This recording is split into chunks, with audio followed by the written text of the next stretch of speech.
On valide ces litres dans ces mailles. Mais peu mais aussi la yote. On est comme les Kabouya. La puissance de Dieu est bloquée pour eux. Nous avons appelé sur le compresseur. On est bon. Et comme on peut mission dans ces mailles pendant des heures. Dans ces Moutouka. Parce qu'on peut mission Moutouka. Parce qu'on sait pas tout pour la deuxième heure. On a un bon moyen de santé. Quand on peut grâce est soumaki. La grâce a des limites. Mais la puissance de Dieu n'a pas de limites. La puissance de Dieu ne se manifestera jamais. Si quelqu'un n'est pas malade, comment il saura qu'il a l'onction de la guérison? Si le diable ne manifeste pas sa force, comment Dieu sera le tout-puissant? Si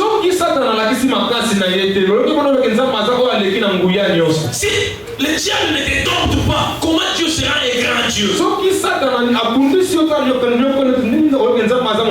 Est-ce que quelqu'un comprend ces choses? Le malheur atteint souvent. L'Éternel, il viendra ensuite. Je me rappelle une promesse de Dieu. Dieu m'avait dit dans telle période tu verras tel. Dans telle période tu verras tel. Si on a choisi dans telle période où tu sais le macachiste, ma camarade a monté les mots. Pour la comment on va vivre, il y a un second intervalle on a pour faire le boulot. Na sumu kipende. Katuka. Wewe na mulala. Na yokika. Na bite. Akosi ne teza sol. Mais aye, ils ont examiné en bas.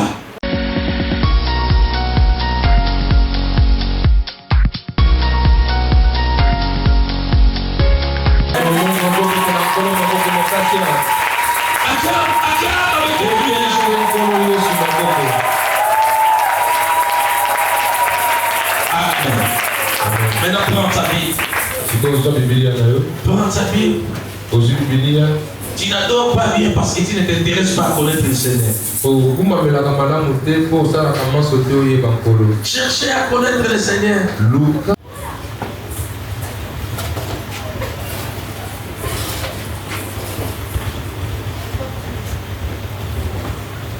Vous êtes Deutéronome chapitre 6.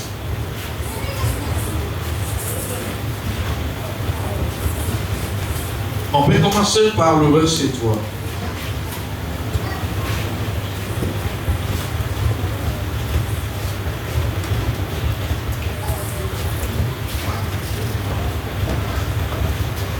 Vous êtes? La Bible déclare, tu les écouteras donc Israël et tu auras soin de le mettre. On peut commencer par le premier verset. Voici les commandements, les lois et les ordonnances que l'Éternel, votre Dieu, a commandé de vous enseigner, afin que vous le mettiez en pratique dans le pays dont vous allez prendre en possession.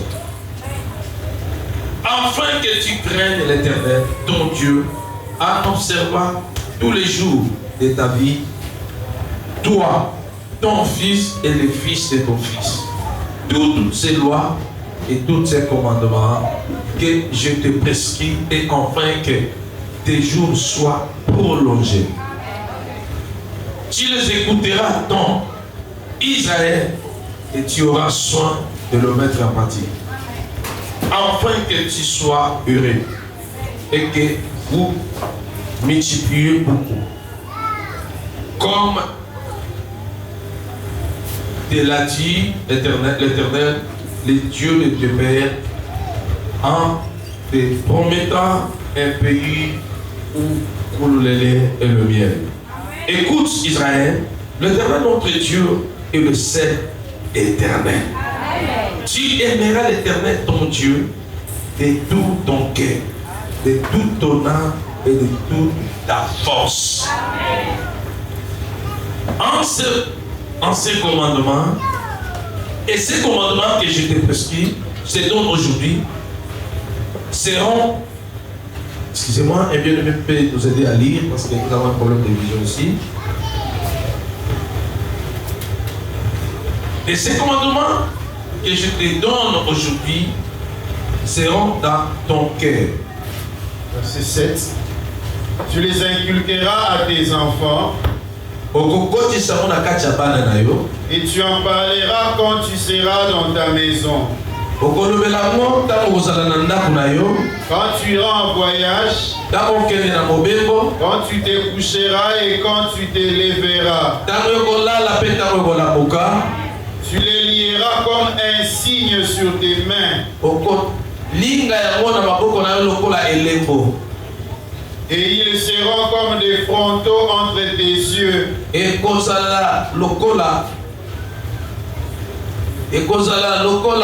basimeli na mbunzu na yo okotia ngo awa na mbunzu na ngo ezongala etelemi awa. Tu les écriras sur les poteaux de ta maison et sur tes portes. Okokoma yango na bapoto ya ndako na yo epela bikuke. L'Éternel ton Dieu te fera entrer dans les pays qu'il a juré à tes pères. Yahweh Nzambe akokotia na bamboka oyo alaka batata na yo. Abraham, à Isaac et à Jacob. Abraham, Isaac pe Yakobo. De te donner. Et akopesa yo yango. Tu posséderas de grandes et de bonnes villes que tu n'as point bâties.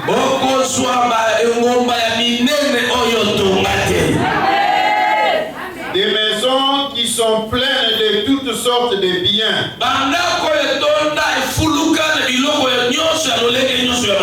Et que tu n'as point rempli.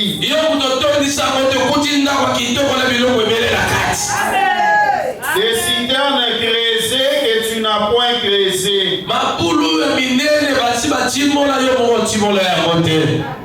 Des vignes et des oliviers que tu n'as point plantés.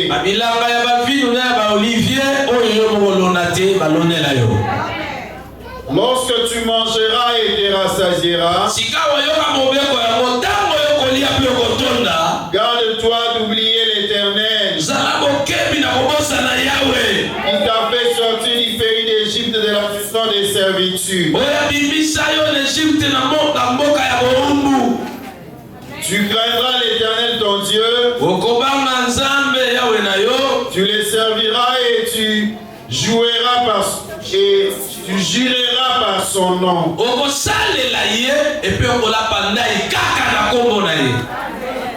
Vous n'irez point après d'autres dieux.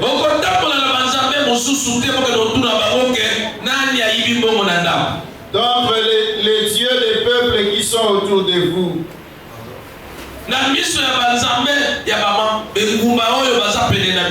Car l'Éternel ton Dieu est un Dieu jaloux au milieu de toi. La colère de l'Éternel ton Dieu s'enflammerait contre toi. Et il t'exterminerait de dessus la terre. Amen. Que Dieu non, 16e verset, on va clôturer là-bas. Vous ne tenterez point l'Éternel votre Dieu, comme vous l'avez tenté à Masra. Que Dieu bénisse sa parole. Tu peux te mettre à acclamer pour le Seigneur.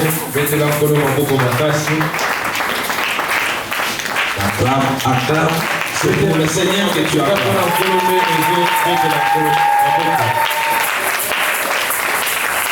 On peut prendre encore Psaume 112. On va tout lire. On va lire l'essentiel, c'est jusqu'au verset 10. On peut tout lire, c'est pas grave. Psaume chapitre 112. Heureux l'homme qui craint l'Éternel, qui trouve un grand plaisir à ses commandements.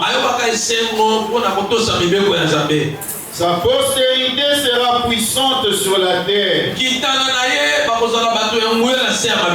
La génération des hommes droits sera bénie.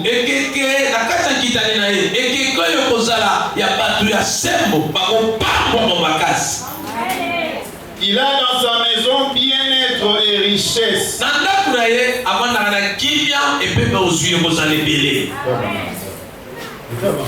Il a dans sa maison bien-être et richesse. Muto ya banganzambe na ndako na ko vivre na kinya et puis akozala ko fuluki ya bosui.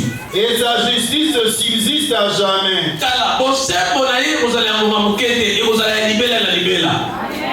La lumière s'élève dans les ténèbres pour les hommes droits. Pole engala kana kati na molili na bato batambola kana lima. Pour celui qui est miséricordieux, qui est compatissant et juste. Heureux l'homme qui exerce la miséricorde et qui prête.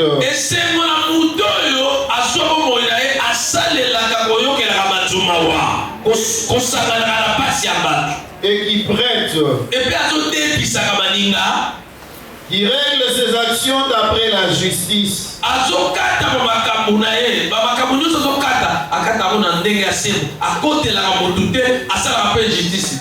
Car il ne chancelle jamais. La mémoire du juste dure toujours.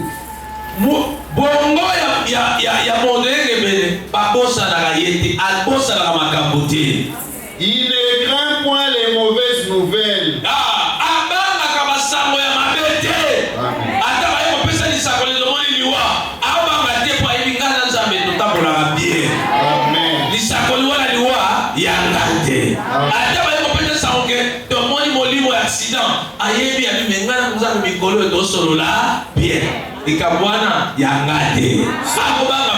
Son cœur est ferme, confiant à l'Éternel. Son cœur est affermi, il n'a point de crainte. Son cœur est affermi, il n'a point de crainte, jusqu'à ce qu'il mette son plaisir à regarder ses adversaires.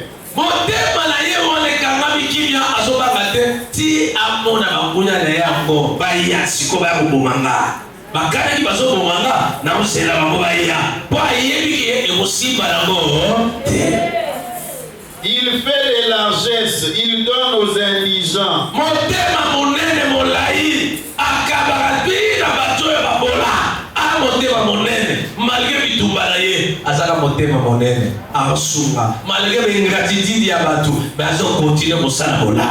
Sa justice subsiste à jamais.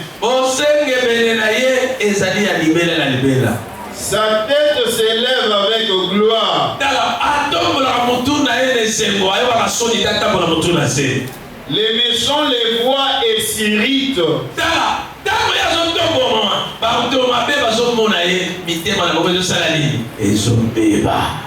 Il grince les dents et se consume.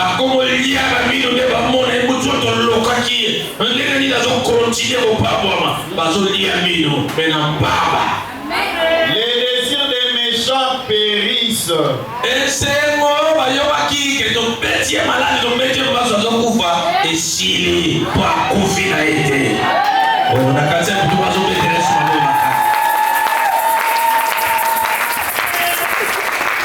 Amen. Je vous salue au nom du Seigneur Jésus. Vous avez refusé de recevoir vos invitations. Acclamez pour Jésus.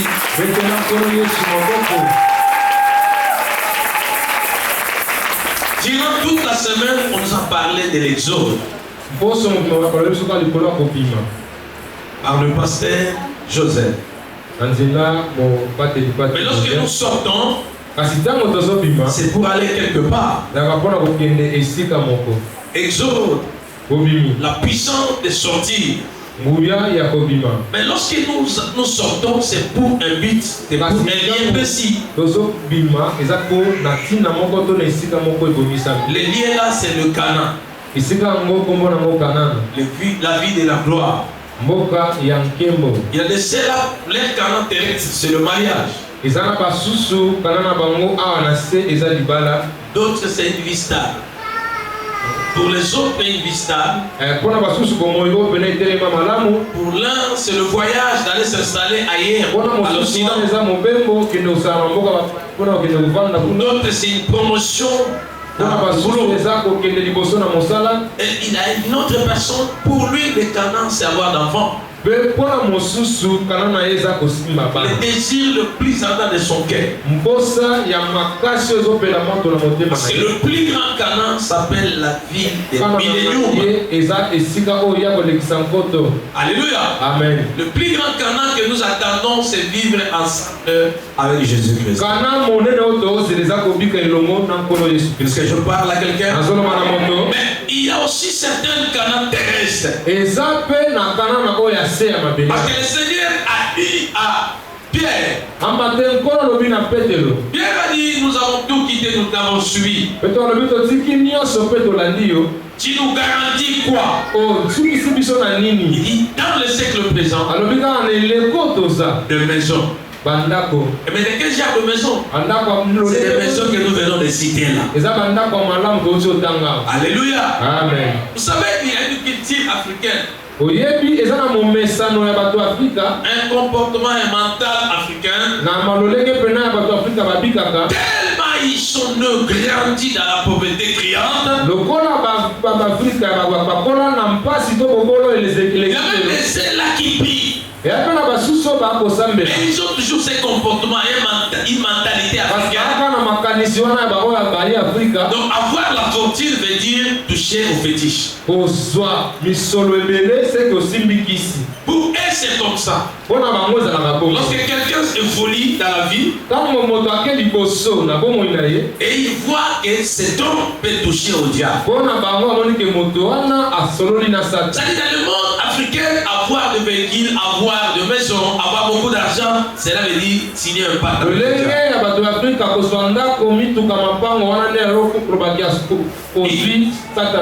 Ils oublient que l'or et l'argent appartiennent à Dieu.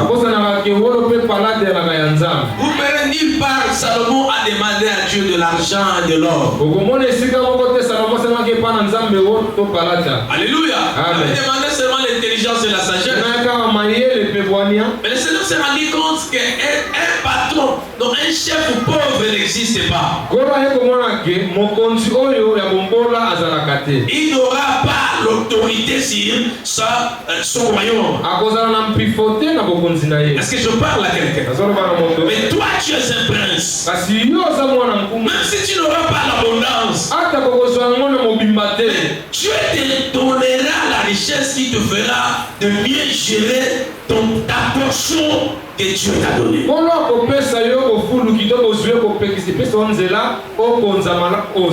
Est-ce que je parle à quelqu'un? Si Dieu t'a élevé dans ta famille, c'est toi le Moïse ou le Joseph de ta famille. Crois aussi que le Seigneur te donnera les moyens pour te faire respecter dans ta famille. Est-ce que je parle à quelqu'un? Même là où tu vis dans un quartier, crois-moi que si Dieu t'a dit qu'il va t'élever, il te donnera le moyen pour que tu sois respecté par les autres, pour que tu fais face aux problèmes de ceux qui viendront vers toi. Alors chrétien, arrête de chasser les démons là de la richesse. Cela veut dire qu'il croit qu'avoir beaucoup d'argent c'est un démon. Pourquoi je dis cela? J'étais au bureau.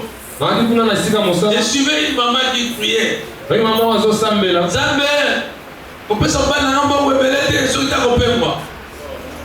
moi j'ai écouté ça. Zambé,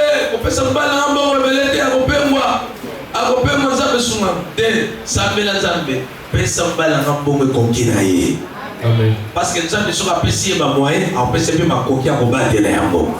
On le met la main bien. Acclame tes pour le Seigneur. Le Seigneur, il savait bien que le peuple doit hériter quelque chose. Mais il n'a pas laissé le peuple vivre dans leur façon. Il sait que lorsque quelqu'un est dans la gloire, ce n'est pas facile. Écoute la loi qu'il donne. Lorsque vous serez dans la joie, ne mangez pas loin de Dieu. N'oublie pas Dieu dans ta gloire. C'est ce que nous vivons aujourd'hui dans nos églises. Pourquoi nous ne nous demeurons pas dans l'abondance? Pourquoi nous ne nous demeurons pas dans la gloire? Pourquoi nous ne montons pas de mieux en mieux, je progresse à progrès? Lorsque quelqu'un est souffrant, il reconnaît Dieu. Il vient au pays pour lui. Il fréquente l'église régulièrement. Mais lorsqu'il gagne de l'argent, premièrement, il n'a plus le temps pour Dieu. Il n'a plus le temps de prier. Il n'a plus le temps d'écouter la parole de Dieu. Il n'a plus le temps d'appeler l'homme de Dieu. Il n'a plus le temps de donner à la dîme. Il n'a plus le temps de donner à l'offrande. Parce que j'ai beaucoup de charges. J'ai beaucoup de responsabilités. J'ai beaucoup de défis à relever. Mais tu oublies. Depuis ce temps, tu avais toujours des défis à relever. Mais tu n'avais rien. Tu n'avais pas oublié Dieu. Alléluia. Amen. Souvent, c'est ce qui arrive. Lorsqu'on n'a rien, on a Dieu. Lorsqu'on a beaucoup d'argent, on n'a plus besoin de Dieu. On a maintenant les amis païens. On a maintenant besoin d'être inconnu parmi les païens. On n'a plus besoin de Dieu, on a besoin maintenant des hommes forts du monde. On a besoin d'être inconnu parmi les gens. Il n'y aura que ces gens, lorsqu'ils tu tomberas, il n'y aura jamais le moyen de te relever. Ils vont se moquer de toi. Ce qui fait ta force, tu vas l'abandonner. Alors le Seigneur n'a pas laissé son peuple comme ça. Ce matin, notre thème, c'est quoi? L'attitude, ils ont l'attitude de celui qui craint Dieu. L'attitude de celui qui craint Dieu. On a toujours tendance de parler la crainte de l'Éternel, c'est la haine du mal, c'est le commencement de la sagesse, ainsi de suite.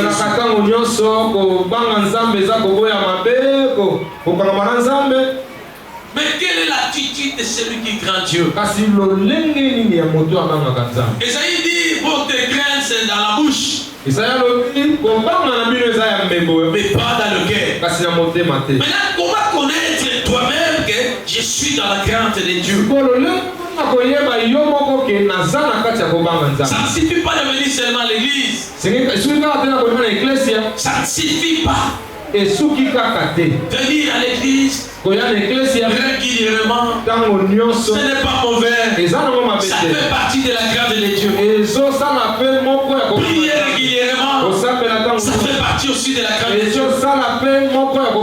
Est-ce que je parle à quelqu'un? Mais quelles sont les attitudes?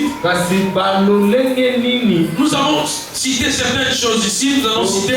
En lisant, vous remarquerez qu'il subsiste. C'est un mot-là qui se répète. Subsister, c'est-à-dire résister, demeurer. Voilà, subsister veut dire tout simplement demeurer. C'est-à-dire tu as fait des choses, mais pas occasionnellement. Mais il faut le faire régulièrement. Que ce comportement devienne ta vie. Que ça ne devienne pas quelque chose que tu fais par des occasions. Est-ce que je parle à quelqu'un? Accorde tes connaissances. Réjouir dans sa vie de vivre selon la parole de Dieu. Il cherche à tout prix à connaître la parole de Dieu. Comment tu mets en pratique des choses que tu ne maîtrises pas? Comment tu mets en pratique les choses que tu n'as jamais entendues? Lorsqu'on grandit grandissait, on allait de temps en temps dans le bureau de pasteur. Non pas pour dire au pasteur, pasteur, il y a du colo piaga. Ça me l'a pour la nana, pasteur Soumana, non. Nous, l'essentiel pour nous d'abord, ce n'était pas ces choses-là. Alléluia. Amen. Parce qu'on s'avançait auprès des seigneurs de Dieu. Notre souci était quoi? Premièrement, qui nous disent quel est le secret de demeurer dans la présence de Dieu? Quel est ce secret? Oh, bien-aimé. Oh, mon ami.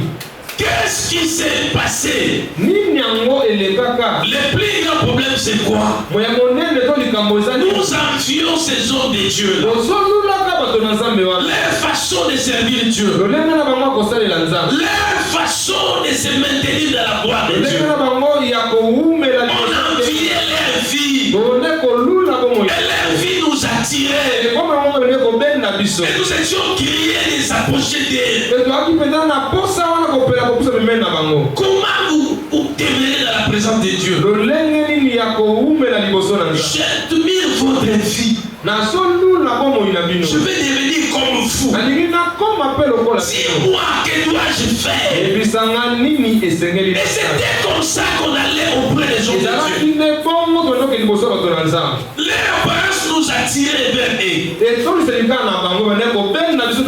Leur façon de parler nous attirait vers eux. Ils étaient un modèle pour nous. Est-ce que je parle à quelqu'un?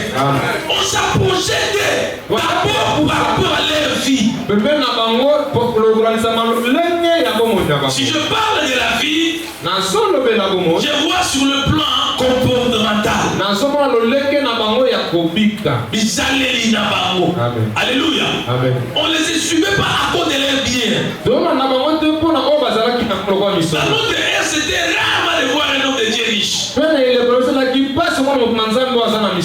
plupart c'était les gens simples. Même s'il avait des moyens, il ne voulait pas se faire voir qu'il a des moyens. Mais il faisait voir qu'il craint Dieu. On s'approchait de ces gens-là parce qu'ils nous faisaient donner la joie de la vie chrétienne. Est-ce que je parle à quelqu'un? Tu t'approches auprès de qui? Qu'est-ce qui t'attire auprès de cet homme? Ces noms-là, pasteur, prophète, évangéliste, enfant de Dieu, de foi de vainqueur, ou ses comportements.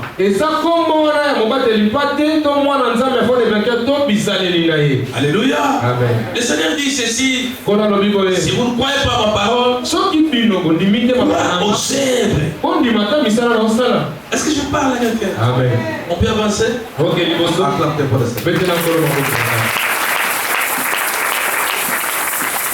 alléluia. Il dit, il trouvait plaisir au commandement de Dieu.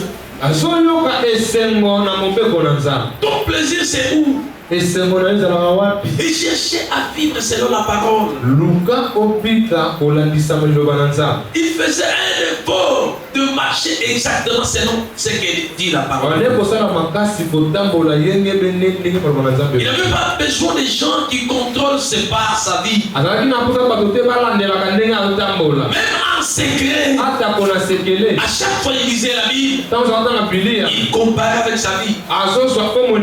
Et la Bible était comme un miroir pour lui. Est-ce que je parle à quelqu'un? Acclamez pour le Seigneur. Dans sa maison, le bien-être et la richesse. Alléluia. Amen. Ça veut dire quoi? Dans sa maison, il vivait en paix. Vous sentez la joie de vivre. Moi je me rappelle lorsqu'on grandissait, il y avait des amis qui ne voulaient même pas rester dans leur maison. Vous venez dans une maison du quartier, une maman là, mère Joe, mère Mère Mado, donc dans sa maison, vous voyez le matin, la nuit, sur la quartier, pour la nuit, avant de bien abattu, à solo la bien. Alors, la bien. Donc, on n'a pas la quartier, donc, maman, mais tu n'as pas ça, vous pouvez ça. Non, avant qu'on t'en a pas besoin de l'eau, ça la nuit. Pour aller au pas d'un abattu, bien. Aujourd'hui, c'est difficile. Ça passe, hein? Aujourd'hui, tout le monde a peur de la sorcellerie. On ne sait pas à maman, nous sommes comment on va donner. Et dans notre époque, on grandissait comme ça. Moi qui vous parle, je n'ai jamais grandi avec mes parents. Non, Je grandis ailleurs. Par les inconnus. À l'âge de 13 à 14 ans, j'ai quitté la famille. Je grandis ailleurs. Parce que ce que je mets, mes parents ne voulaient pas. Alors je me sentais vivre ailleurs. Là aussi j'étais l'enfant de la maison. Mais aucune relation avec ma famille. Est-ce que je parle à quelqu'un? J'étais aussi enfant dans ce couple-là.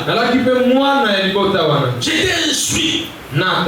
On me châtiait aussi. Est-ce que je parle à quelqu'un? Et on était en obéissant. Est-ce que je parle à quelqu'un? Et on a grandi comme ça. L'attitude là. Bien-être.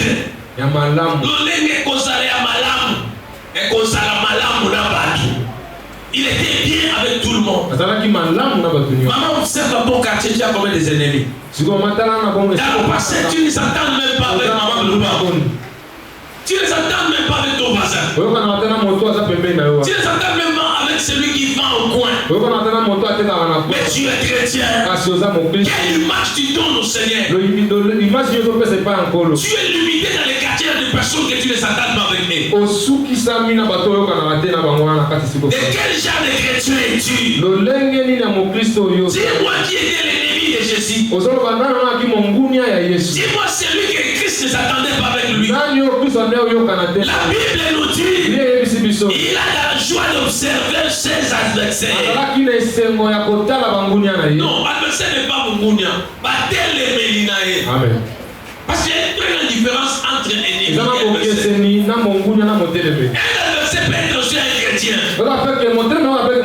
Celui qui s'oppose à toi.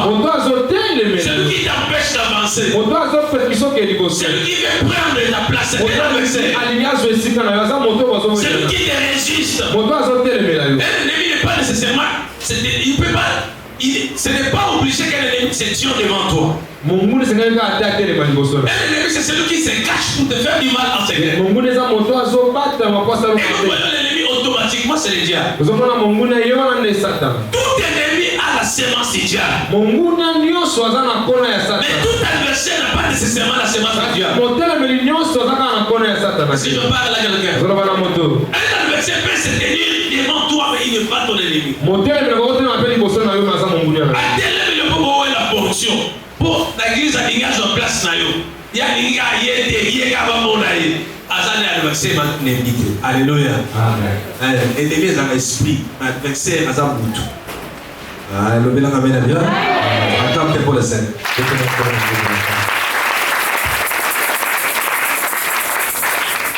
Alléluia. Les bien-être, il vit calmement avec les gens. Vous savez, il y a des frères ici, des parents ici dans l'église. Il a passé autant d'années à l'église. Aucun fidèle de l'église connaît sa maison. Il n'a même pas besoin qu'on sache là où il vit. Vous imaginez? Il n'a même pas laissé souci là d'inviter même l'homme de Dieu chez lui. Tu sais pourquoi? Parce que là où il vit, ennemi de tout le monde. Alléluia. Il n'a pas besoin que les gens de l'église sachent comment il vit à l'église. Ce n'est pas de cette manière-là. C'est lui qui crée Dieu. Il crée Dieu partout. Même dans les lieux secrets, il continue à craindre Dieu. Même parmi le païen, il continue à craindre Dieu. Même dans les moments difficiles, même dans les lieux ténébreux, Même là où il n'y a pas de chrétiens, il continuera toujours à craindre Dieu. Tu crains Dieu où? À l'église, au quartier, ou dans ta vie. Acclame tes pour le Seigneur.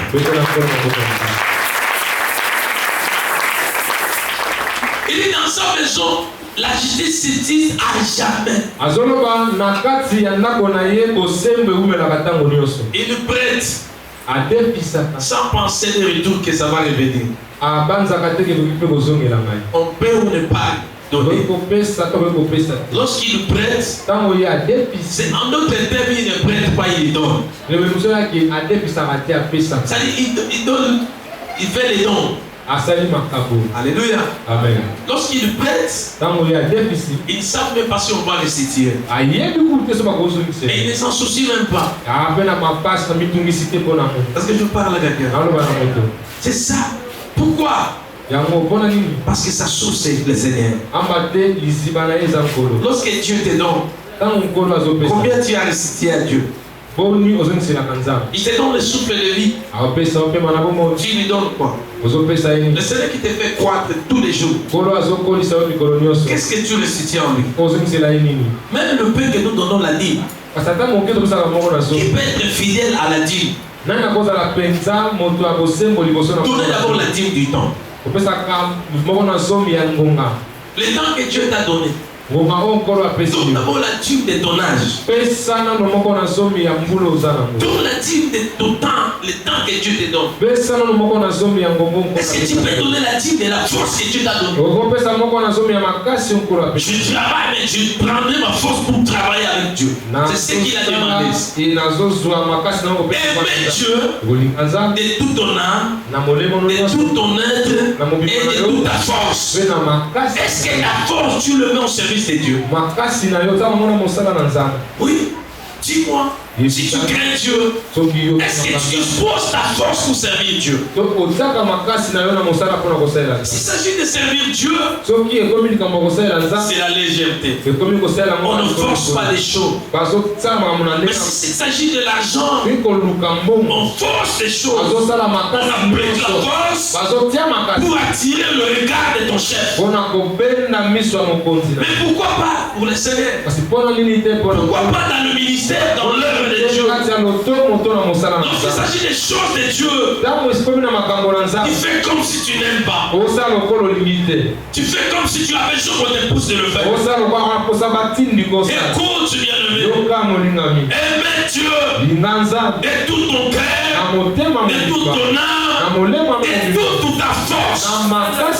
Parce que lui, la source de toute force. Sacrifie-toi pour le Seigneur. Si tu crains Dieu, applique la force dans l'œuvre de Dieu. Aimer Dieu de toute ta force, cela veut dire quoi? Cela veut dire que moi, je dois m'appliquer pour que l'œuvre de Dieu réussisse. Est-ce que je parle à quelqu'un?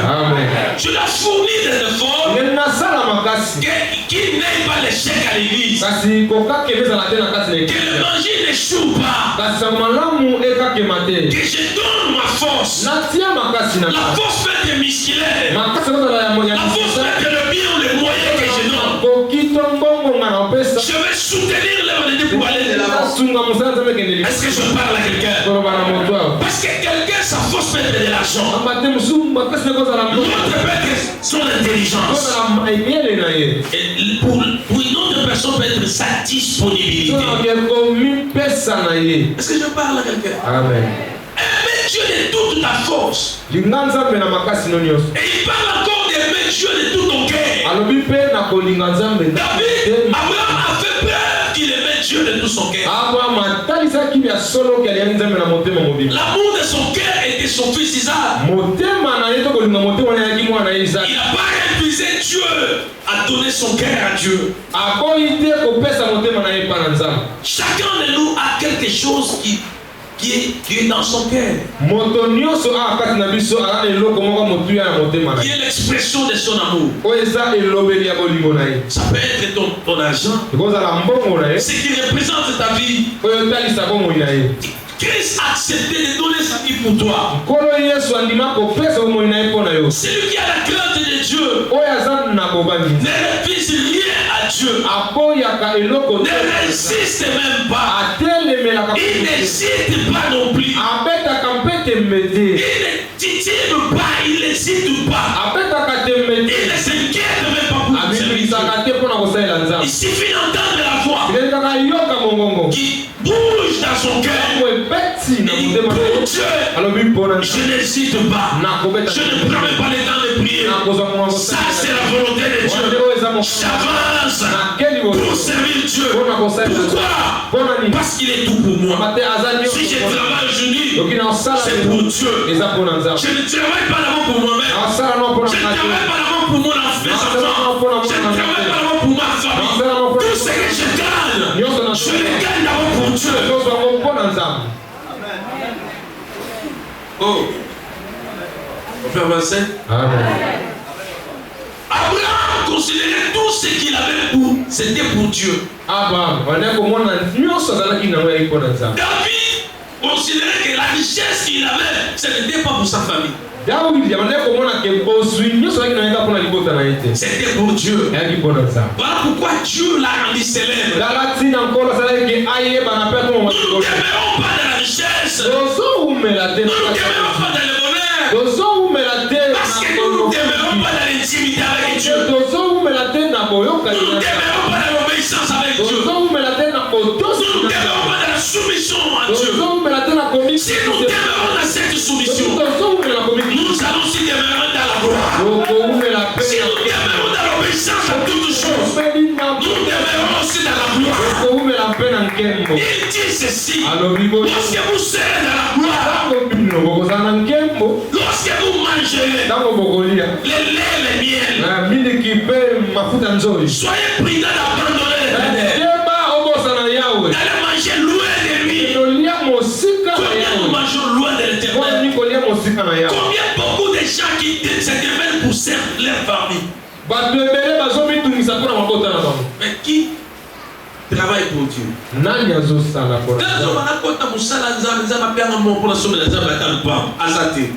on a 9% de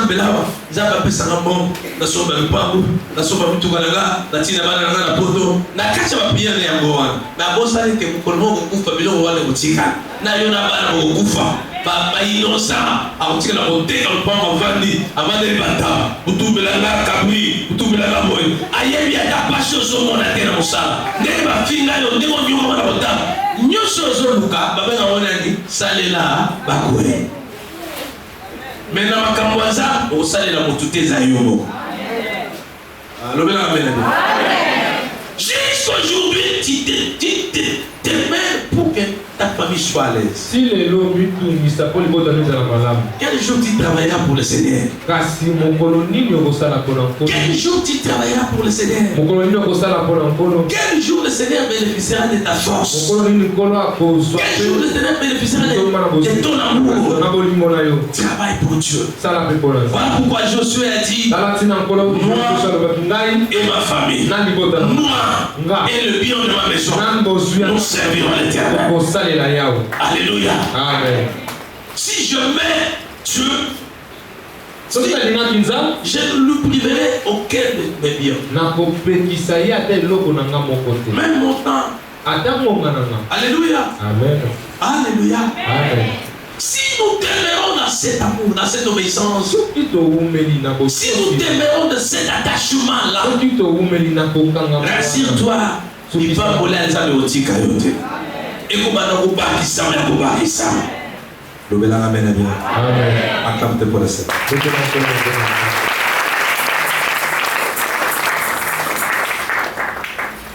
Il nous a promis des choses. Pour celui qui craint Dieu, premièrement, je cite maintenant des récompenses. Pendant que tout le monde sera dans l'éternel, pendant que les choses seront plus graves pour tout le monde, pendant la période dans laquelle tout le monde sera frappé par des Covid-19 dans une même maison, Mais c'est celui qui craint de l'Éternel, la lumière apparaîtra. Le Seigneur va lui épargner. Il sera mis à part. Pendant que tout le monde sera sanctionné au boulot, tous nous avons commis une erreur. Une erreur communautaire. Mais lorsqu'on va chasser les gens dans le boulot, celui qui craint de l'Éternel, il sera mis à part. Oh, est-ce que tout le monde comprend? Lorsque nous sommes dans un véhicule, le chauffeur a connu une erreur. Nous allons connaître tous l'accident. Mais celui qui craint l'Éternel, les autres vont mourir. Lui, on ne va pas mourir. Peut-être il va se blesser seulement. Il va casser la jambe, mais pas la mort. Le Seigneur te préservera la vie. Il va préserver ta vie. Regarde la récompense. Dans des moments difficiles, le Seigneur va se manifester qu'il est ton Dieu. Au temps ordinaire, ça sera difficile de comprendre. Mais dans des moments distincts, là où la grâce est limite, la grâce est limite pour tout le monde. C'est la puissance qui intervient. La grâce est donnée pour tout le monde. Grâce est protégée. Mais si vous avez grâce est souki. Mais puissance en ça, et il faut le portière. Mais puissance en ça, et quand il y a un paiement, et si il y a un compresseur, on va valider ces litres dans sa main, mais peu besoin de la yote. On est comme les Kabouya. La puissance de Dieu est bloquée pour peu. Nous avons apprécié au compresseur. On est bonbon. Et comme on peut mission dans sa main pendant des heures. Dans sa moutouka. Parce qu'on peut mission sa moutouka. On va faire ça pour la deuxième heure. On va faire ça. Quand on va faire ça. Grâce est soumaki. La grâce a des limites. Mais la puissance de Dieu n'a pas de limites. Est-ce que je parle à quelqu'un? Pour celui qui craint Dieu, Dieu peut violer sa propre loi pour lui.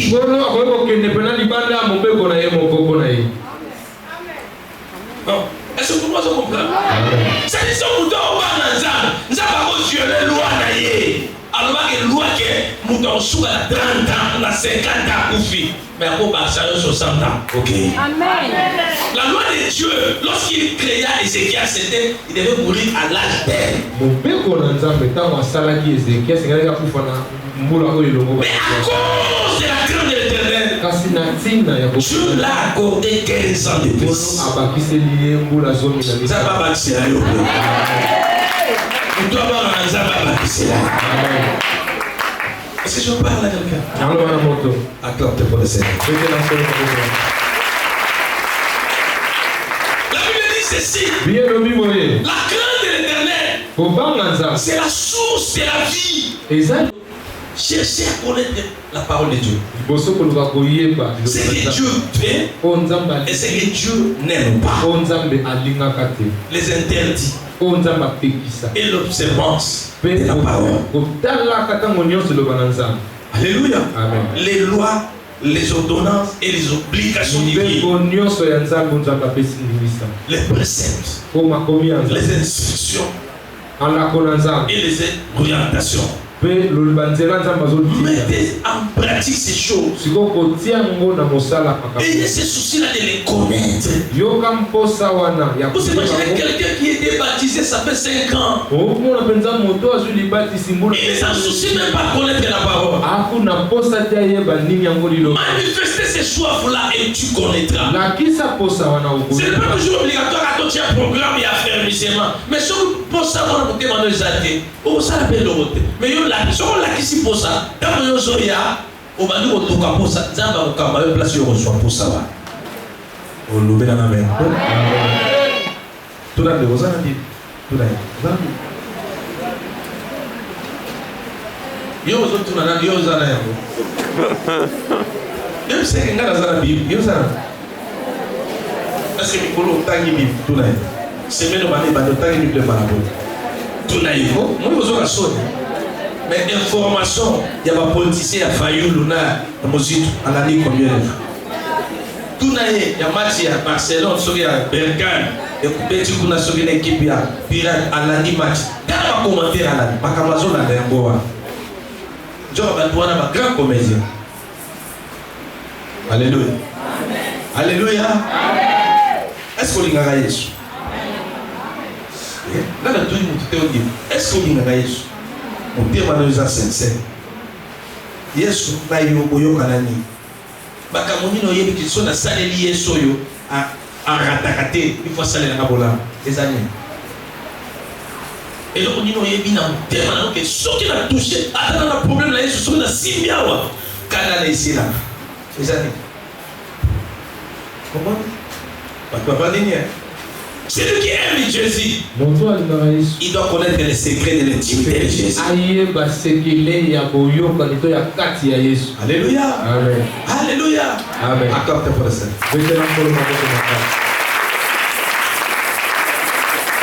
Il dit, c'est lui qui crée Dieu. Même il y aura les ténèbres. Mais sur lui, il y aura la lumière. Et deuxièmement, il dit quoi? Les mauvaises messages. Il ne tremble pas. Pourquoi? En quittant la maison, il avait écouté ce que Dieu l'a promis, ce que Dieu lui a parlé. Il ne tremble pas devant des ennemis. Il connaît la grandeur et la puissance de son Dieu. Il connaît combien de fois son Dieu agit. Il se confie toujours en lui. Même dans les moments difficiles, même dans les moments des afflictions, même si tout le monde dit ça ne tient pas, mais il dit avec mon Dieu ça tiendra. Est-ce que je parle à quelqu'un? Il sonde la grandeur et la puissance de son Dieu. Connaissant que la puissance de Dieu se manifeste dans les difficultés. Lorsqu'il n'a pas de moments difficiles, la puissance de Dieu ne se manifestera jamais. Si quelqu'un n'est pas malade, comment il saura qu'il a l'onction de la guérison? Si le diable ne manifeste pas sa force, comment Dieu sera le tout-puissant? Si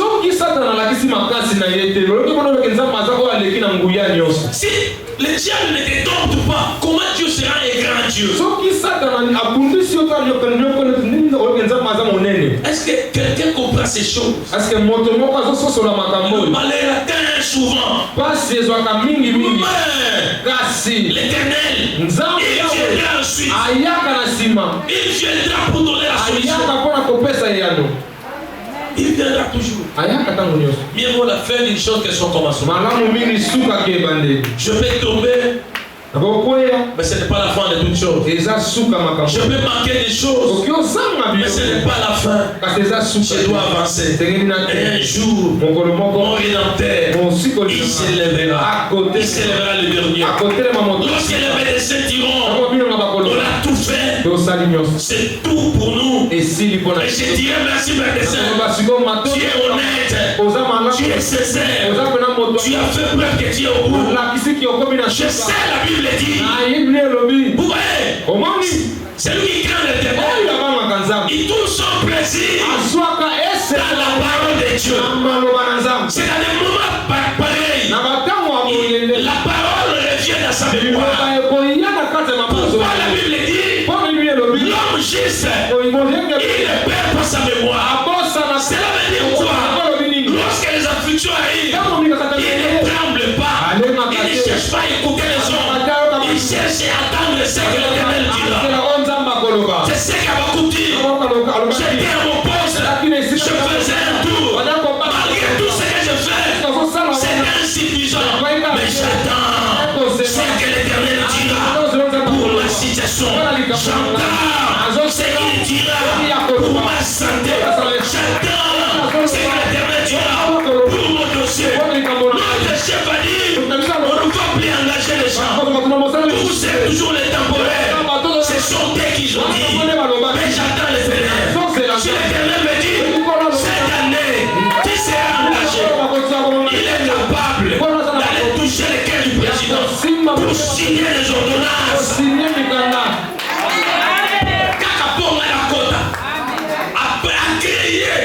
situation sous gouvernement, ministre a signé ordonnance, arrêté.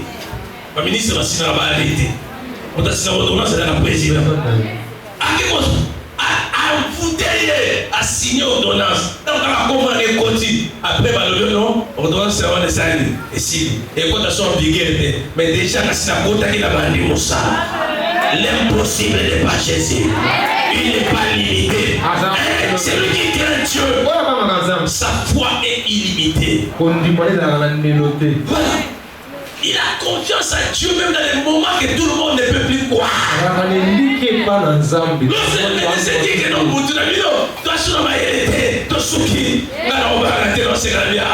il y a une parole qui dit là où l'intelligence de l'homme c'est limite, c'est Dieu qui commence. C'est là que les médecins ont dit ceci. Nous les hommes, nous sommes au bout. Si toi tu es Dieu, mais un jour que les médecins, nous avons donné l'occasion.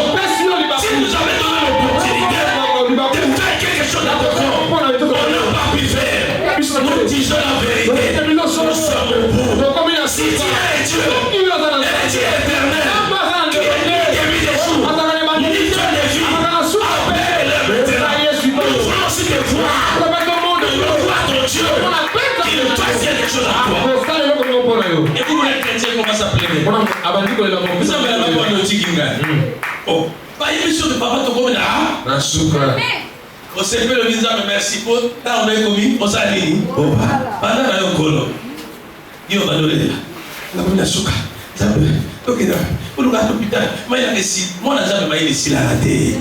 Moi n'a jamais maïs ici la raté. La crainte de l'Éternel c'est le commencement de là. Mais ce qu'il y a yo, ils a suka ya maïs le dernier. Si les problèmes arrivent, on lui maille le souki. Moi, je n'ai jamais maillé le bandara. Oh, on va comprendre. N'est-ce pas, c'est ça la vie. Comment on a jamais, ils ont demandé la ligne. Si vous voyez, ils ont souffert à mailler les derniers. Acclamez pour les sept.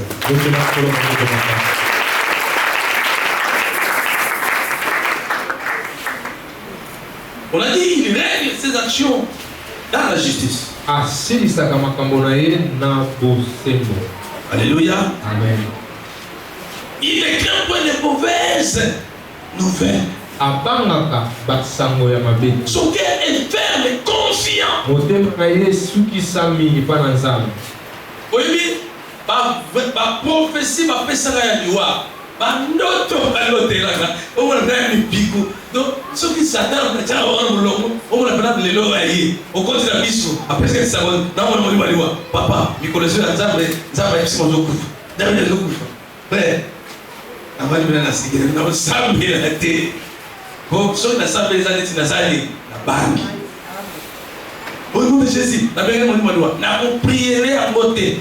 Mais yo, nous allons la battre. Pour moi, vous devez poser. Pour l'année.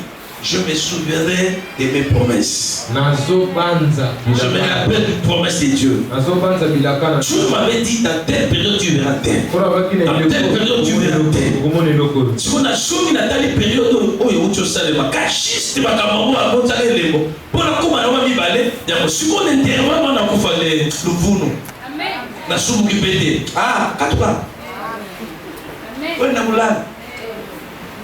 Na yokika na bité à cause des assols mais ailleurs ils ont examen en bas examen dans la foi et quitta ou bien ma et mat donc on est parti en bas ngadi so que d'ailleurs quitta au nom de Jésus Nzambe ulimaliwa wana ekende non baloma kaka ateye sambela kaka na osambela ya lokotade na confiance en Nzambe na osambela ni ngaza mesaje singa kena ukufa na ajite sababu tali ajwa tabi waliwana na yebi siko biloko wana ekokana na biloko za balakisa ngati siko na opeye na prieni ndio sana na prieni sio na prier c'est que ndime maka balokuta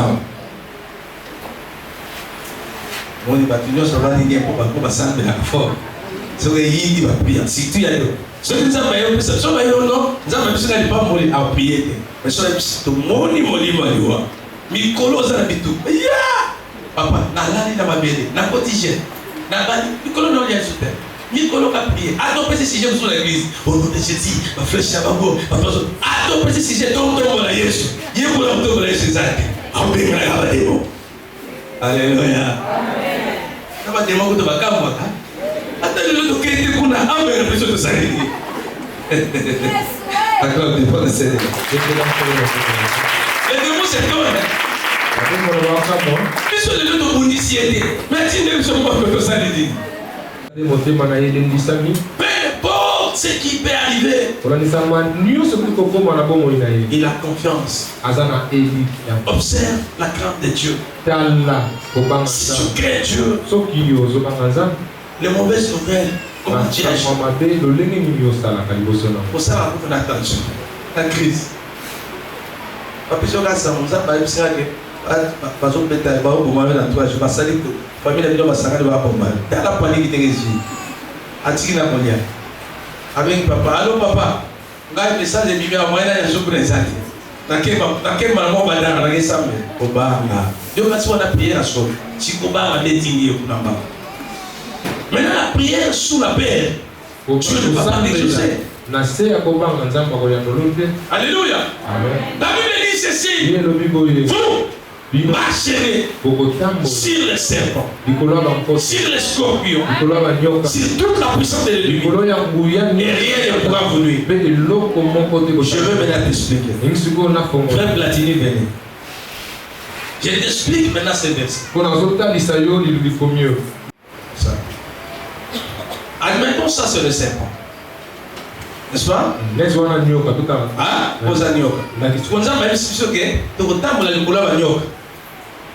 Vous avez là, tu as le Nicolas Bagnoc. C'est quoi le Nicolas? Fais, maintenant, maintenant. C'est quoi le? Yé, Agnoc. On va nous aider. Fais récupérer ça. Là, va bien. Pour comprendre, prier au ça. Tu as le Nicolas Bagnoc. Qu'est-ce que tu dois faire au préalable? Sima. Frère, tu as ce qu'on y a dans la moto. Maintenant, tu as. Mon nazo qui attends nazo ça là. Il y a la force attends nazo logo. Au second. Donc, nazo il va contrôler le côté. Souvent imaginez son yo a swing na moto là, na ka singa wa. Parce que pour toi je comprends. Ba yebi ça na bo manyo kala mutute. Ba yebi ça na ni. Na ça ni. Na ngatele wa. La talon. Ça dit, nyoka, viens encore. Tiens, on se voit à niveau épaule. Au moins là, à se forcer. N'a pas dit à été pour avoir l'école là qui est commandé. Attends, forcer pour y avoir commandé. Ça dit, lorsque le serpent va venir encore, pas dans les bons mousquets. Au moins dans l'école est commandé. Mais ce qu'on quitte, ce qu'on a manqué. Au moins, ce qu'on a quitté, ce qu'on a fait. Alléluia. La salle est. Pourquoi elle a dit? On a quitté ici, n'a pas dit le combat. Ça dit, dans mon problème est dans la vie là yo. Pendant qu'on vient à la beauté, souvent on a un problème on a Jésus, n'a pas ma casse. Problème on a Jésus, n'a pas mon bouillard. Ah non, mon chose on a c'est dans sa prière ici. Tous les problèmes, considère les petites choses de ma toi. Est-ce que je parle à quelqu'un? Vous marcherez sur les serpents. Mais vous les écraserez. Tu ne dis pas que vous allez se battre avec les serpents. Non. Ramène les serpents trop bas. Considère les petites choses. Oh. Je vais vous donner un témoignage. Il y a une sœur qui habite l'Afrique ici. Elle a passé 9 ans dans son mariage à Conservatif. Parce qu'elle a 3 fois d'opération. Elle a même dans le bâton. Si vous avez un méga système, on va dire que mon est retien. Dans la minga, à base de séquence par contre. Ma mère pessimiste. Si on est sur la lali, même ça va être un yo au Gobol. Mais sur la liste mobile là, avec serviteur, ami, bon, Zambana Bandenga, on peut servir ce bar. Donc on doit témoigner à nous. Va aller derrière les autres. C'est moi, tout ça, bien, aïe, vous savez, d'autres. Ami, mon tout ça, mais les gars, même si là, on va t'avoir un bal, bon, on va aller bosser. Ami, papa, on va t'aider. Ami, Zambana, même si on va t'avoir. Ami, ah, Qu'est-ce qu'on va trouver? Mais dans l'autre, est-ce qu'on dit que l'autre, les Anzambes, ça va bien? Parce que l'autre, les Anzambes, la carte dictionnaire Anzambes, trop tard, impossible, incapable, pas moi les Anzambes. Joie impossible de tiens au possible. Incapable de l'autre, tiens au capable. Trop tard, tiens au tard. Toi, moi, on a dans l'eau, qu'on nous va dire que l'homme, mon ami, dans yoga, banam, colonza, balobelo, dans la coquille. Car il a dit, lorsque vous entendrez sa voix, Dieu, si c'est pas votre cœur, croyez que c'est mon temps. On va dire que mon âme est coquille, n'a rien sur le coquille. Mais dès que il y a quelque chose de coquille. On va dire coquille pour comprendre que les gens ont la capacité de saluer quelque chose. Quoi seulement? Et le matin, mais moi, au monde est en salle. Et on a prié. 3 jours après, c'est à la c'est que bah nous voulons la salle. On voulons la salle pour voir la pour ça mais la macasse. Après, on peut sur moi à la bougie. Elle dit papa, tu fous la dame dans le bail là. Tu peux ça bon on félicite viens ça passe. Tu dans le bail ça va dans la salle. Ami bon, d'autres personnes doivent arrêter. La nana de la ciment, on a cassé le ciment, on a capé un mois, avec quelqu'un dans la vie. Amen. Il papa, on va méditer. Donc, on vit dans sa vie, dans mon salaire, dans moi, dans les rivales. Oh, papa, la bonité, mais quand si moi, là, peut vous saler ça, dans les coïs, mais il le connaît, il y a mon Dieu, il y a mon salaire de moi. Nous avons même pas fait ça, moi, sacrifier mon salaire. Mais il y a ce lien dans ma gare, ça. Avant de changer ma prière. Zola, et dès le mois après, a constaté qu'à José. Alléluia. Accueilli sur quoi, dans le salaire, après quelques jours, va le voler dans le salaire. Alléluia, non, va le passer, va le funda. Nani, patron à maman, pas foutaille. Va venir à la massage, va considérer le dossier, va venir à la prière, pour voir qu'il y a un tribunal, va le voler au salaire justement, mais bien quoi, beaucoup de la beauté, va dire si je suis fou, va foutre sur le bon na va dipenie mbale ya zamsa mabi pasteur ozo la kayo a tonto matamo tubatoke na bano sambe na nzambe empêcher programme na bango nyonso mukano na yo ekokisa ye mobana kati prière ami pasteur mon confront de prière mais je sais que sambe la pour la dossier que quoi ça tabi boko koti sa dossier yo on t'a demandé le musala exact so moi insiste sur le dossier ba obenga kaya ta obenga te dossier dans les no classé alléluia. Pendant que nous avons un dossier, tu l'es. Moi, si je demande d'ailleurs, si je me suis accueilli la place où maman moi c'est africaine, parce que je dis, yo moi c'est zéro. La mission de tous c'est il y a des mois, nanda maman yo ça moi c'est zéro. Mission de zania yo pour vendre tout battre la moi nous nanda. Ce qu'on peut dire après qu'on nous ça. Et sous et tout c'est et l'église moi le pasteur dans le Belaka. Azongi ba docteur papa pour landela ye zemi mwana koti na ba trompe siko ya kobota ndeni zemi koti na ba trompe abundi ba ko proclamer ti mwana koli kola zo bota mwana vandi nini bazo mwana kaka Kongo na luketo mwana ba apesi makolote apesi maboko te moya bota alléluia amen ba proclamer jour ya Césarien c'était le vendredi passé c'est papa, nous sommes aidés par Kota, dans ça, donc pour opérer. On dit pas opérer, abi papa, mon gars, Nzambe, et comme ça. Ngai non, on a nous comme moi, Nzela nous savoya, ayaka. Allez, tout ça. Pour ça, Méli, pour opérer, par côté de Kokafi. Moi, la baloki, la pessi pour son nom. Mami Chopi, Mami Sopo, Lingaki, et l'ongo. Moi, la Kiti, normal. Munganga moko elle accoucher dans le bib au coopérer mais d'ailleurs au côté de la salle d'opération donc quelqu'un dans la salle d'accouchement à quel moment vous voyez des choses pareilles mais longtemps les gens savent Moubali là est ouais maintenant on dit matin à la nuit moi si l'hôpital a filmé ma vidéo a publié on a fait ce coup na dunia aux amants nanza. Est-ce que aussi au Sambeli, au Ypsilanti, merci pour ce moment là nous au Kabelé na Moki. Facebook c'est un monde satanique. Au Sambeli il y a ta monate. Au suivre ma photo dans ma vidéo publiée pour battre le monde. Nous avons compris. Président ça me place. T'as besoin de diplôme là, on t'a besoin de rien. Camarade là. T'as besoin de lui. Attends pasteur va s'appeler là. On peut regarder au là. Dieu a quelle place dans ta vie? Le Seigneur occupe quelle place? C'est ça encore le problème. Tu es associé Dieu, c'est bon. Yesu ça va tout attention. L'estomac pèse à la rater. Il pour la libérer ça la rater. Et ça la garde c'est mon adversaire. Acclame pour le Seigneur. Je vais terminer mon message. Il dit jusqu'à ce qu'il mette son plaisir en regardant ses adversaires. Le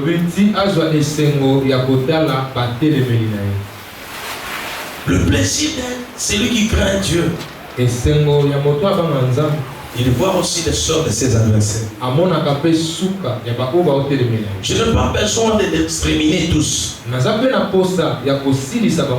J'ai aussi besoin qu'ils voient comment Dieu me bénit. Parce que ceux qui n'avaient pas tombé à la place, ils ont souffrance, ils ont grandeur, ils ont grandeur. Vous n'avez pas de bateau, ils ont gagné. Au commis ministre, et donc engagé à moi dans le Bino à le Kayoa. Bon, à Sawana, à mon amoné, à ça. Mais on va Christ, à mon ministre, à Amana, vous savez, tu connais le long de l'ennemi, à l'homme au point de calmer de votre casa. Au soir, n'est-ce pas voyez qui mouille des offres. Il y a besoin de soit ça peut venir à Olonga. Moi, je suis sûr que ça tombe, mais ballon va y sauter. Amen. Le bel amen. Amen. Ballon va pour nous au bar à la crainte de l'Éternel, c'est la haine du mal. Arrivé à ce niveau-là de commencer à haïr le mal. On ne dit pas haïr les hommes du mal, les mal. Haïssez le mal. Accepte de travailler pour Dieu maintenant. Lorsque tu seras béni, pasteur me disait ça encore pour nous. Lorsque tu seras béni, tu seras dans le bonheur. N'oublie pas Dieu. Lorsque tu auras ton mariage là de rêve, n'oublie pas ton Dieu, n'oublie pas ton pasteur, n'oublie pas ton église. Dimanche m'appelle Batunios Bakenda peut pas bosser dans le son. Et bien les bazar États-Unis, bah ouais, bosser. À ta téléphone à Yabara. Après on va appeler dans Tabakara. On paye mon pété. Deutéronome chapitre 6.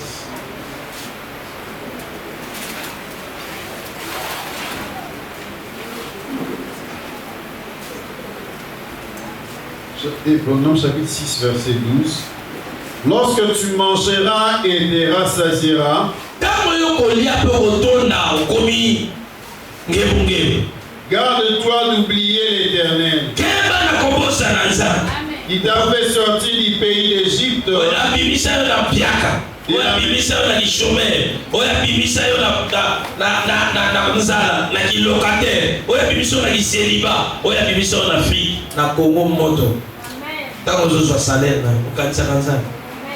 dans nos olés, on s'ouvre la provision d'accord. Quand ça n'a pas rien à l'oublier par naïf, ça la libéralité. Soutenir ma salazan, soutenir mon frère. Est-ce que ça va chaque mois? Chaque mois, on doit quand ça va banana. Deux bananes, quand ça va pas en des années. Il y a des gens qui sont mais est-ce que dans le cas de calcul, n'a pas de pas? Dans la séquence de la vie, dans la famille, vie au commun, on a la joie. Place ça na koma yango soki na mnoko ba kinzano nzambe na komisaka mais pas dans les années ça va sur lelo kala mingi te kanda les hôtels mais avant était m'a prévenir yo soko lingo télérer la gloire wana comme ça va être petite passe. Qui t'a fait sortir du pays d'Égypte, de la maison de servitude. Comment ça la manzambo ya bibiso na Égypte na ndako ko ubu ko bana wala na netoko. Bibiso kwa son ezo la noti wa. olali bozo sutra mai se kota na kata ndako bozo bibabo chubu na kata mai nzambe wa awazo memona nkembo kobosa na ite na bandeli kobosa na ite jura kit kovande la divate na TV yo wala ka na telekoma na lembi na okele classe te na question église te kobosa na nzambe te TV na yo na ba split e bosa na yo ba programme qui prière soki yo bosani oya ya nzambe ekotika yo bozwi na yo kosala nini ekosi okobandela zero. Tu craindras l'Éternel ton Dieu. Tu les serviras et tu jureras par son nom.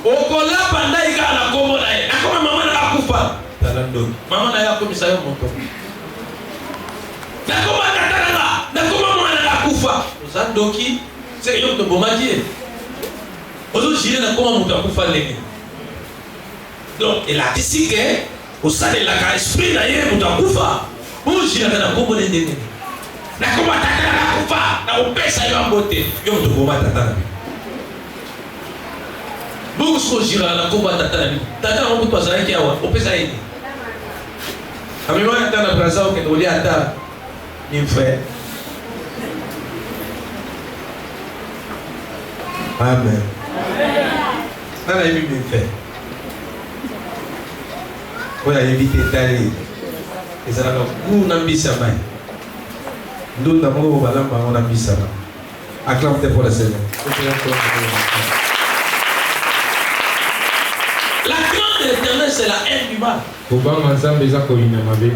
pas la haine des hommes, mais du mal. Je ne couvre pas quelqu'un qui est dans le mal. Je ne peux pas couvrir, protéger quelqu'un qui est dans le mal. Je dénonce le mal. Je surprends quelqu'un dans le mal. Je t'exhorte d'abandonner ça. Si tu continues, je te dénonce. C'est celui qui craint Dieu. Pourquoi nous avons dénoncé? Pour nous avoir sur la ligne, il y a ma belle et à Osani. Et soit en bas. Ce qui est l'obité et qu'on l'a dans la namoni mutu na mabe na oyo soke batika nzelo so tikite ya mibale na moni so mibale na koya pena na fundi on église pasteur dibisana na kutaki mama tête na place tête na dawa ngaka dibisa biso ake kuna na ndanga ngaka be bisima kamunae ayo pa kola bino bera so ko fune yindi de bayaka amen yo nous gêné nzambe na mama na mona yebi na yesu changité nous nous sabila parce que nous avons prié je ma maman akena ipata ona siko talana ayaki kuna basukola na basukola ni kola to ba siko ba to basukola mibali te ka basi papa pa kena mo sinaye atiki pe ba kote na ndako baso sukola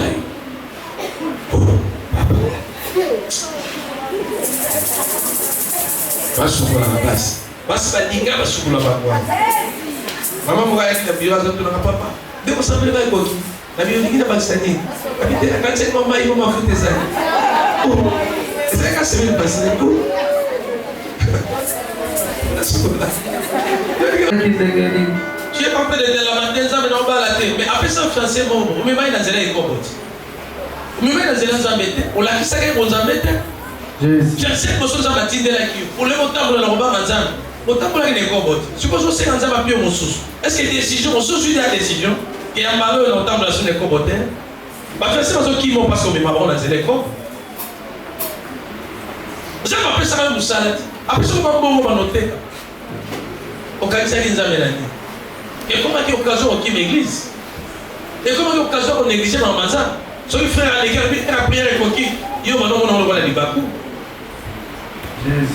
aujourd'hui la promotion la promotion il y a des sous-soutés mais on va passer une bosso salariale pour dans ça pas ensemble salariale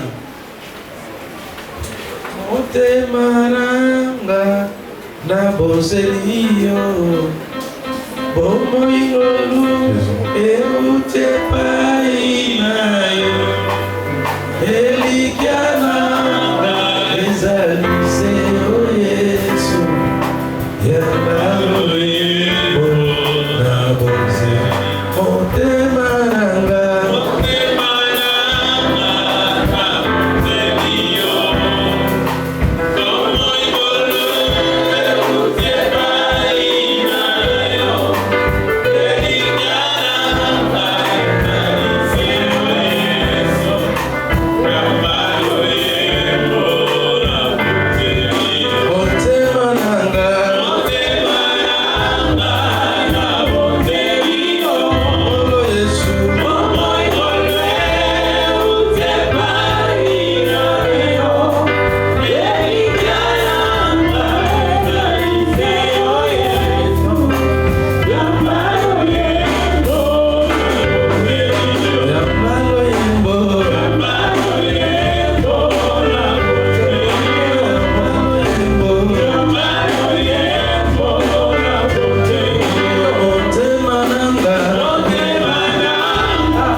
hommes, mais crains Dieu.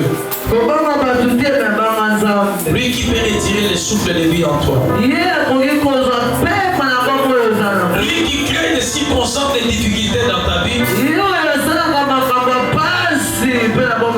Pour te démontrer ensuite sa puissance. Il peut te rendre malade. Il peut te rendre infirme. Pour te faire du mal. Non pas pour te faire du mal, mais pour te démontrer sa puissance. Il peut créer des problèmes dans ta vie. Il peut te ramener dans des moments difficiles dans la vie. Tout ça pour t'enseigner sa miséricorde et sa puissance. Élève tes deux mains au niveau des épaules. Parle à Dieu. Il y a des choses qui te montent dans le cœur. Tu as réussi ta part dans l'enseignement d'aujourd'hui. Dieu t'avait béni, mais tu avais rejeté Dieu. Lorsque tu n'avais rien, tu promettais à Dieu. Si tu me fais ceci, je ferai ceci, cela de l'église. Je ferai ceci, cela aux gens de Dieu. Je soutiendrai les orphelins. Mais depuis ce temps, Dieu a fait du bien en toi. Tu n'as rien fait. Mais tu demandes encore à Dieu de te faire encore du bien. Dans son amour, malgré ton abandon, mais il te promet toujours de bonnes choses. Mais il t'a promis aujourd'hui, bientôt tu seras dans la gloire. Bientôt il va t'amener en Europe. Bientôt tu seras aux États-Unis. Bientôt tu seras en Afrique ici des mariés. Bientôt tu auras le bonheur en toi. N'oublie pas ton Dieu. N'oublie pas les dieux du foi des vainqueurs. Lorsque tu auras ton salaire, n'oublie pas Dieu. Lorsque tu seras heureux, n'oublie pas ton Dieu. Mais toi, tu avais déjà oublié Dieu. Demande pardon. Dis Seigneur, pardonne-moi. Personne peut être comme toi. Dis au Seigneur, pardonne-moi. Comment ça prier? Il t'a donné la beauté. Et cette beauté est devenue l'occasion de la prostitution. Et citer au bout du doigt les hommes.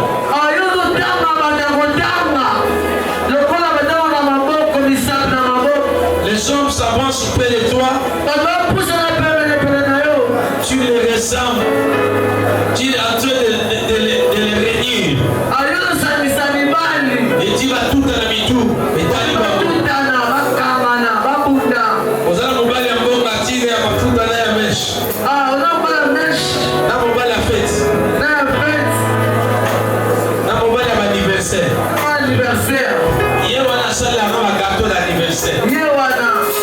la beauté que Dieu t'a donnée, c'est pour que les hommes se convertissent.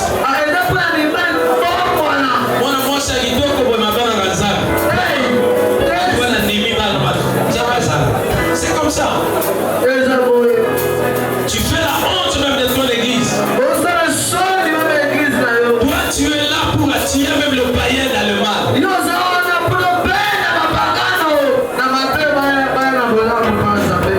Tu empêches les païens de venir à l'église. Toi, un chrétien, tu fais du mal avec eux.